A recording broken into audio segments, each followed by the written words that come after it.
Hi viewers, welcome to our channel. ప్రస్తుతం మనతో పాటు దాము బాలాజీ గారు సీనియర్ జర్నలిస్ట్, వారితో ఒకసారి మాట్లాడదాం. సార్ నమస్కారం సార్. నమస్తే సార్, పుష్ప 2 మూవీ గురించి ఒక రేంజ్లో చర్చ అయితే జరుగుతుంది సార్. కొంత పాజిటివ్ గాను కొంత నెగిటివ్స్ కూడా ఉన్నాయి సార్.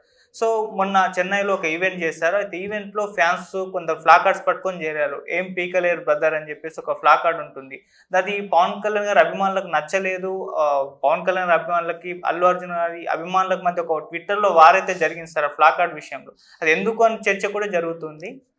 అలాగే ఇంకోసారి అంటే ఈ సినిమాకి సంబంధించి అల్లు అర్జున్ గారు 300 కోట్ల రెమ్యునరేషన్ తీసుకున్నారన్న వార్త కూడా సోషల్ మీడియాలో వైరల్ అవుతుంది సార్. ఆ వివాదం గురించి, మరి న్యూస్ గురించి మీరేం చెప్తారు? ఈ రెండు విషయాలు అంటే పుష్ప గురించి, పుష్ప 2 ద రూల్ గురించి అనేక సంచలనాలు జరుగుతున్నాయి. ఒకటి 11,500 థియేటర్లో ప్రపంచవ్యాప్తంగా రిలీజ్ అవుతుంది. ఇది దేశంలోనే ఇప్పటివరకు ఏ సినిమా కూడా ఎన్ని థియేటర్లో రిలీజ్ కాలేదు. 2, అల్లు అర్జున్ 300 కోట్లు తీసుకున్నాడు. దేశంలో హైయెస్ట్ రెమ్యునరేషన్ ఇదే ఫస్ట్ టైం. ఎందుకంటే ఇప్పటి వరకు ఆయన 1000 కోట్ల క్లబ్లో చేరలేదు. 1000 కోట్ల క్లబ్లో ఉన్న హీరోలు కూడా తీసుకొని రెమ్యునరేషన్ని అల్లు అర్జున్ తీసుకున్నాడు. మూడవది, రాజకీయంగా ఇటు తెలుగుదేశం వాళ్ళు కావచ్చు, పవన్ కళ్యాణ్ అభిమానులు కావచ్చు, పుష్ప 2ని వ్యతిరేకిస్తున్నారు. దానికి మీద నెగిటివ్ ట్రోల్స్ చేస్తున్నారు అనేది ప్రధానంగా మనకి వస్తుంది. అట్లాగే పుష్ప 2లో సంబంధించి టెక్నీషియన్ల మధ్య గొడవ కూడా, ప్రొడ్యూసర్లకి టెక్నీషియన్లకి మధ్య గొడవ కూడా బయటకు వచ్చింది. ముఖ్యంగా దేవిశ్రీ ప్రసాద్ చెన్నై మీటింగ్లో ఆయన మాట్లాడిన పద్ధతి, ఇవన్నీ సంచలనాలు. ఇవన్నీ ఒక రకంగా పుష్ప 2కి హెల్ప్ అయ్యే వివాదాలు తప్ప నెగిటివ్ అయ్యే కాదు. ఎందుకంటే అందరికీ అంచనాలను విపరీతంగా అయితే పెంచుతూ ఉంది పుష్ప. ఈ అంచనాల వల్ల ఏమైందంటే, ఫర్ ఎగ్జాంపుల్ అమెరికాలో ముందస్తుగానే టికెట్లు బుకింగ్ అనేది ఇప్పటివరకు ఏ సినిమాకి జరిగాయని చెప్తున్నారు. ఆ రకంగా దీనికి సేల్స్ కూడా ఆల్రెడీ ప్రీ రిలీజ్ బిజినెస్ కూడా 1000 కోట్లు దాటేసింది.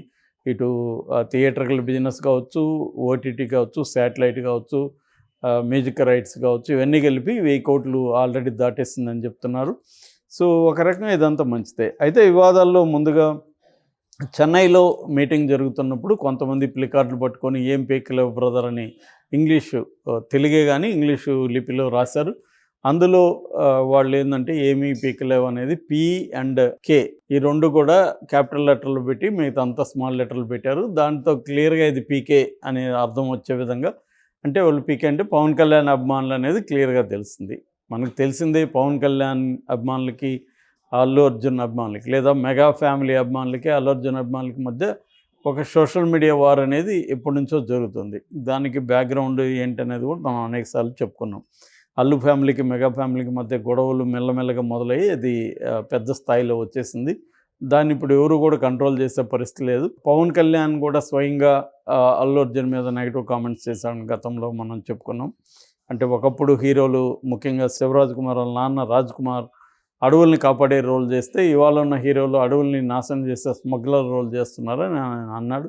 జనరల్గా అయితే ఆయన స్టేట్మెంట్లో తప్పు లేకపోవచ్చు, కానీ ఇక్కడ అల్లు అర్జున్ పుష్ప 2 రిలీజ్ అయ్యే సందర్భంగా ఆయన అనడం వల్ల అది కూడా కాంట్రడిక్ట్ అయింది. ఆ తర్వాత అంతకుముందు నాగబాబు ట్వీట్లు, అల్లు అర్జున్ ట్వీట్లు, తర్వాత వాళ్ళ ఫ్యామిలీలో డిఫరెంట్ యాక్టర్స్ పెట్టిన ట్వీట్లు, వీటి వల్ల కూడా అల్లు అర్జున్కి లేదా అల్లు ఫ్యామిలీకి, మెగా ఫ్యామిలీకి మధ్య గొడవలు అనేవి బయటికి పెద్ద ఎత్తున వచ్చాయి.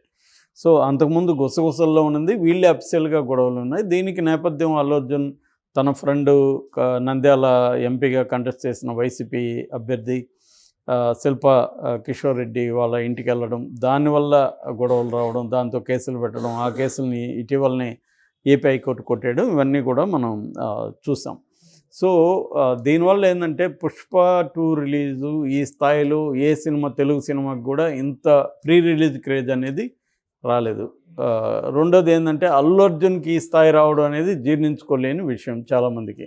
ఎందుకంటే already Prabhas pan India star, already junior NTR, తర్వాత రామ్ చరణ్, వీళ్ళందరూ పాన్ ఇండియా సినిమాల్లో యాక్ట్ చేశాడు. అల్లు అర్జున్కి ఇప్పటివరకు ఒకే పుష్ప 1 పాన్ ఇండియా అని చెప్పచ్చు, కానీ అది పాన్ ఇండియా సినిమాల స్కోర్ అయితే చేయలేదు అది.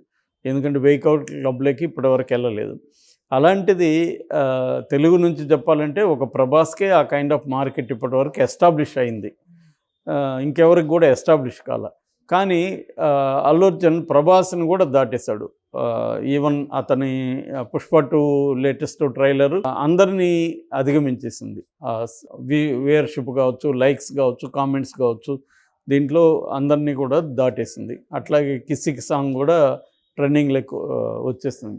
సో ఇలాగా పుష్ప 2 అనేది దాని మీద ప్రపంచవ్యాప్తంగా ఉన్న తెలుగు వాళ్ళు కావచ్చు, ఇతర భాషల వాళ్ళు కావచ్చు, దాని మీద దృష్టి అయితే పెట్టారు. కోట్లాది మంది దానికోసం వెయిట్ చేస్తున్నారు.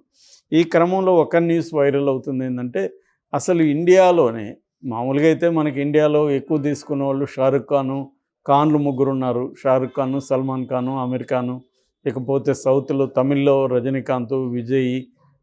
మొన్నటి వరకు విజయ్ ఎక్కువ రెమ్యునరేషన్ తీసుకుంటున్నాడు అన్న వార్తలు మనం చదివాం.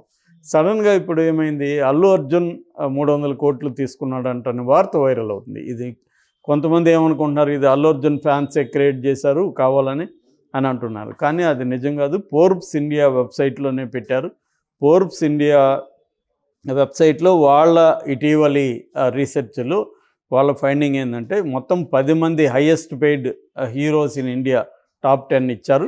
ఆ టాప్ 10లో 4 హిందీ ఫీల్డ్ అయితే, బాలీవుడ్ అయితే 6 మంది సౌత్ ఇండియా ఫీల్డ్, 6 మందిలో తెలుగులో 2 మాత్రమే ఉన్నారు. మిగతా 4 కూడా తమిళోళ్ళే. సో ఈ తెలుగులో ఉన్న 2 ఎవరు, ఈ ఓవరాల్ లిస్ట్ ఏంటి అనేది మనం చూస్తే, నెంబర్ 1 వచ్చి అల్లు అర్జున్ 300 కోట్లు పుష్ప 2 ద రూల్కి తీసుకున్నాడు అనేది వాళ్ళు చెప్తున్నారు. ఇక జోసెఫ్ విజయ్ 130 నుంచి 275 కోట్లు, దళపతి 69కి 275 కోట్లు తీసుకుంటున్నట్టు. అంతకుముందు గోటు, లియో వాటికి 130 నుంచి 150 కోట్లు, 200 కోట్ల వరకు తీసుకున్నాడు. So second highest Vijay.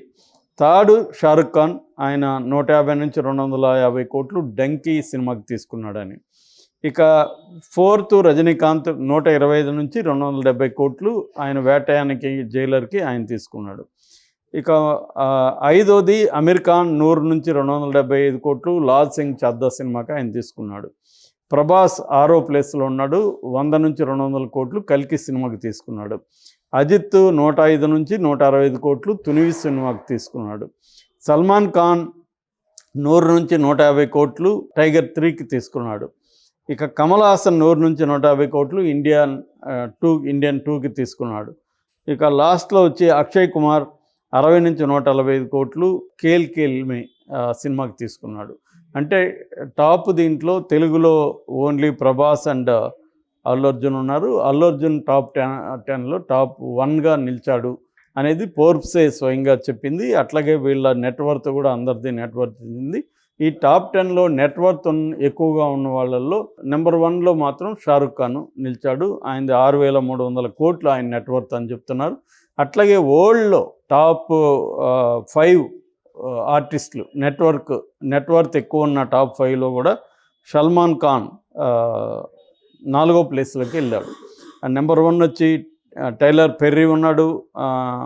Number 2 వచ్చి జెర్రీ సైనం ఉన్నాడు.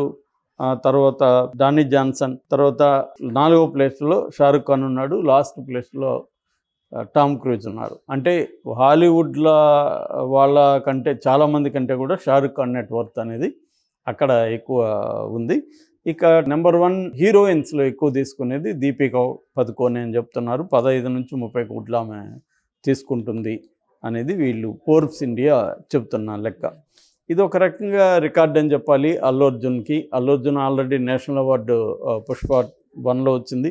ఇప్పుడు అతను కమర్షియల్ రికార్డ్స్ బ్రేక్ చేస్తున్నాడు. 1000 కోట్లు దీంట్లో దాటేసే అవకాశం కూడా కనిపిస్తూ ఉంది. Thank you so much sir.